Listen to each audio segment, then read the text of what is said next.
Assalamualaikum teman-teman semua. Di sini saya akan mempresentasikan tentang curah hujan rencana metode Gumbel, yang dimana saya menggunakan data curah hujan Kota Serang. Saya berharap presentasi ini dapat memberikan informasi yang bermanfaat dan menambah pengetahuan kita semua. Sebelum memulai presentasi, saya ingin memperkenalkan diri saya. Nama saya Davian Nafadi dan saya adalah mahasiswa dari Prodi Teknik Pertambangan Universitas Bangka Belitung, yang dimana tujuan dari presentasi ini adalah untuk menentukan curah hujan dengan periode ulang di Kota Serang, sehingga kita semua dapat memahami dan mengaplikasikan pengetahuan ini dalam kehidupan sehari-hari. Saya harap Anda semua siap untuk memulai presentasi ini. Terima kasih. Pertama-tama kita mulai dari pengertian curah hujan rencana. Apa sih pengertian dari curah hujan rencana? Curah hujan rencana adalah perkiraan atau prediksi jumlah curah hujan yang diharapkan pada suatu wilayah dalam periode tertentu. Biasanya disusun oleh instansi meteorologi atau badan yang berwenang. Rencana ini dibuat berdasarkan analisis data, historis curah hujan, model cuaca, dan kondisi atmosfer saat itu. Curah hujan rencana penting untuk berbagai sektor seperti pertanian, pembangunan, dan pengelolaan sumber daya air, karena membantu dalam perencanaan kegiatan yang bergantung pada cuaca dan curah hujan, seperti irigasi, pemeliharaan infrastruktur, atau mitigasi bencana alam. Di sini saya sudah meletakkan data dari Stasiun Meteorologi Serang mengenai data curah hujan Kota Serang itu sendiri, mulai dari tahun 2011 sampai dengan tahun 2012.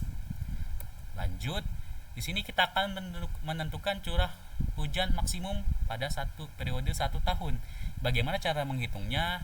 Cara menghitungnya ialah dengan cara menghitung curah hujan setiap bulan, mulai dari Januari sampai dengan Desember. Terus kita bagikan 12 bulan, sehingga didapatlah data pada tabel berikut dalam periode 2011 sampai 2022. Selanjutnya, dalam metode Gumbel kita akan terlebih dahulu mencari XI rata-rata, yang dimana untuk menentukan XI rata-rata kita akan terlebih dahulu tentukan X rata-rata, dimana sama dengan total jumlah data dibagi banyak data, sama dengan 1527,42 dibagi 12, sama dengan 127,285. Setelah melakukan hal tersebut, kita menggunakan rumus yang ada pada gambar. Terus kita masukkan ke rumus, yang dimana rumus tersebut adalah XI dikurang X rata-rata pangkat 2, yang dimana hasilnya adalah 179,5 sama dengan 127,285 pangkat 2 sama dengan 2726,406. Di sini kita akan bulatkan saja hasil tersebut menjadi 1726,41. Lakukan berulang untuk semua data yang ada sehingga didapatlah nilai XI rata-rata pada setiap tahun. Di sini sudah kita cari semua dari tahun pertama sampai tahun ke-12. Jangan lupa dulu, kita sebelum mencari XI rata-rata kita urutkan terlebih dahulu dari yang terbesar, nilai curah hujan terbesar pada suatu tahun, sampai yang terkecil. Selanjutnya kita menentukan standar deviasi. Bagaimana cara menentukan standar deviasi? Pertama-tama kita akan jumlahkan hasil dari XI rata-rata yang berjumlah 707.876,85, lalu kita masukkan ke rumus, sehingga didapatkan persamaan XI rata-rata dibagi buka kurung 12 dikurang 1 tutup kurung dibagi setengah, yang dimana hasilnya adalah 7876,86 dibagi 11 pangkat setengah, yang dimana hasilnya adalah 26,760. Di sini kita sudah masukkan nilai SN dan YN, yang dimana SN untuk periode 12 tahun itu adalah 0,9833, dan yang dimana untuk YN itu sendiri untuk periode 12 tahun adalah 0,5035. Dari mana sih kita mendapatkan nilai SN dan YN ini? Nah, untuk SN ini sendiri kita dapat dari tabel Reduced Standard Deviation SN metode Gumbel, yang dimana bisa kita lihat sendiri untuk periode 12 tahun, yaitu ini adalah 0,9833. Selanjutnya, untuk mencari N itu sendiri, pada tabel ini ditunjukkan bahwa untuk yang 12 tahun itu sendiri adalah 0,5035. Nah, sehabis itu kita akan menentukan nilai 1/A. Untuk menentukan nilai 1/A kita akan menggunakan rumus pada yang ada di sini, yang dimana untuk nilai 1/A sama dengan standar deviasi dibagi SN. Didapatlah persamaan 26,760 dibagi 0,9833, yang dimana hasilnya adalah 27,214. Nah, untuk yang terakhir itu kita menentukan nilai B. Bagaimana secara kita menentukan nilai B itu? Untuk menentukan nilai B kita akan menggunakan rumus ini, X dikurang YN dikali standar deviasi dibagi SN, yang dimana kita masukkan ke rumus 127,285 dikurang buka kurung 0,5035 dikali 26,760 dibagi 0,9833, yang didapatlah hasil 113,583. Nah, untuk yang terakhir kali ini adalah menentukan curah hujan dengan periode ulang. Di sini kita menggunakan rumus sebagai berikut. Ini rumus XT sama dengan B plus 1/A dikali YT.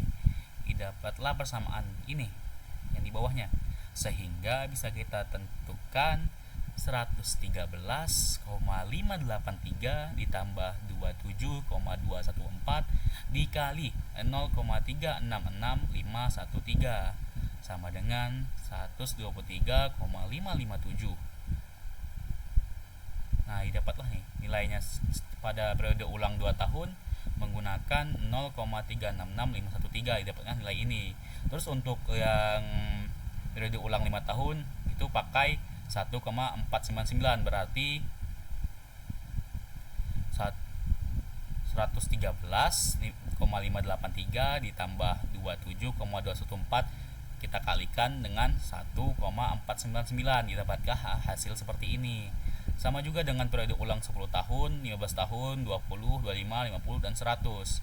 Kita cuman perlu menggantikan nilai YT-nya ini untuk periode ulang tertentu. Periode ulangnya ini 2, 5, 10, 15, 25, 20, dan ini ada nilainya masing-masing untuk setiap periode ulang. Nah, dan ini adalah data Excel-nya teman-teman. Bisa kita lihat sendiri setelah kita masukin semua datanya pada Excel. Di sini kita akan mencari perhitungannya lewat Excel, kawan-kawan. Di sini akan saya berbagi ilmu yang sedikit lah, ilmu yang bisa saya bagikan. Nah, ini nih. Kalau ini gampang ya teman-teman, untuk curah hujan maksimum sendiri bisa kita hitung lewat kalkulator atau lewat handphone juga bisa. Kan gampang ya teman-teman. Mulai kita hitung aja dari Januari sampai Desember. Kita jumlahkan totalnya, terus kita bagikan dengan 12 bulan. Kita dapatkanlah dari setiap tahun tuh begini teman-teman, 95, 99 sampai 143. Nah, untuk menentukan XI rata-rata tadi ya, kita harus mengurutkan terlebih dahulu tadi yang kata saya tadi teman. Dari yang terbesar yaitu 179,5, yaitu di mana ya? Ini sampai terkecil 95,8, yaitu ini. Nah, untuk perhitungan Excel itu begini kawan-kawan. Nah, G19 dimana G19 itu adalah ini XI yang pertama dikurang H33 itu ini kawan-kawan Excel rata-rata. Nah, ketik aja kayak gini teman-teman di Excel, terus kita pangkat 2. Pangkat untuk di Excel itu sendiri itu pakai petik ini teman-teman, petik terus kita ketik 2. Nah, didapatkanlah hasil ini nilai-nilainya 276, 651, 45 sampai 1037. Nah, untuk penjumlahannya itu sendiri gampang juga teman-teman. Untuk di Excel itu kita cukup ketik ini buka kurung H19 dibagi H30. Nah, H19 dibagi 30. Oke. Terus untuk X rata-rata yaitu tadi ini dibagi ini masuk standar deviasi tadi. Nah, ini H31 yaitu ini yang biru, jumlah total XI rata-rata 7876,86 kita bagi dengan F30 yaitu 12, jumlah bulannya 12 dikurang 1, terus kita pangkatkan dengan 0,5. Di sini jangan lupa juga teman-teman ya untuk taruh muka kurungnya ini hitam hitam merah. Nanti bisa kita dapatkan hasilnya seperti ini, 26,70, 26,760. Nah, untuk SN tadi ya kita dapat dari ini teman-teman, dari ini tabelnya, tabel radius standar deviation SN model de Gambel ini 0,9833. Untuk YN nya juga sama, kita dapat dari tabel ini juga untuk 12 tahun 0,5035. Nah, untuk super A tadi untuk perhitungan di Excel itu gampang teman-teman, cukup masukin aja nih sama dengan H34, yaitu ini standar deviasi, terus kita bagi dengan H35 yaitu SN nya tadi, dapatnya hasil 27214.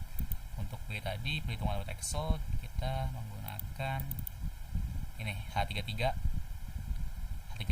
itu ini X rata-rata dikurang H36 yaitu YN nya dikali dengan H34 yaitu standar deviasi per H35 itu adalah SN. Nah, bisa kita dapatkan lah hasil yang seperti ini, 113,583. Nah, untuk ya perhitungan pengulangan setiap tahunnya lewat Excel itu gini teman-teman caranya. H38 yaitu B ditambah A yaitu seper A dikali K34 yaitu YT untuk periode ulang 2 tahun ya teman-teman. Nah, baru dapatlah hasil seperti ini teman-teman, 123,557021. Lakukan hal berulang pada periode ulang 5 tahun sama seperti tadi, B ditambah seper A dikali 1,499 karena ini untuk periode ulang 5 tahun teman-teman. Seperti itu ya teman-teman. Nah, mungkin cukup sekian ya lewat Excelnya. Saya ucapkan sekian dan terima kasih.